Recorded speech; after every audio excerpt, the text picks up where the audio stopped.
but like if people knew where the stock market was going, they could figure out timing the stock market, it would be a different place to live, right? Because people would pay these people, these soothsayers, Mhm.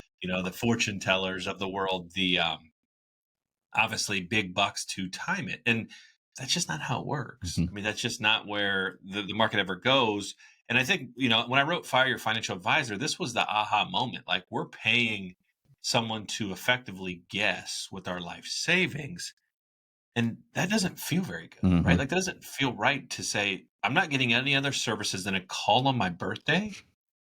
And I'm going to pay this person 1.5% of my life savings every year, which if $1,000,000, 15 grand every year.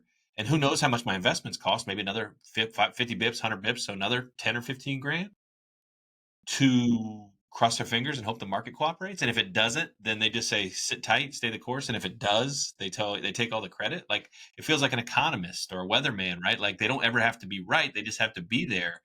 And I don't like that, Randy. It doesn't feel good. It didn't feel good. That's why we wrote the book and say, it should be about services, like do stuff. Like, we do tax returns, we do tax maps, we do obviously legal documents. We do stuff. Like, that's the whole idea of being a retirement planner. That's why we say you don't need a financial advisor. You're not a trillionaire. You don't need someone staring at stock graphs, which, by the way, they're not. They're not actively if you think someone's actively managing your money at Edward Jones, I got something to tell you, right? Like, it ain't happening. You are meeting them. It's going into the pool of whatever American funds you're getting sold.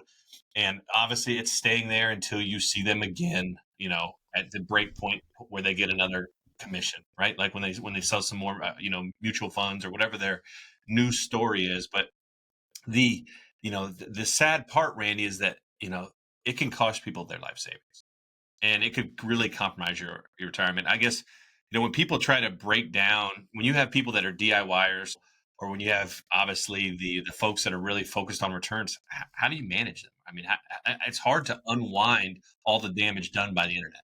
Definitely. And it's about like what is real. And there's this misinterpretation when, if you have a financial advisor and they're really well off, that they are making those right decisions. And it's like, or are they just charging 2% on a couple hundred clients and they make a lot of money by doing that?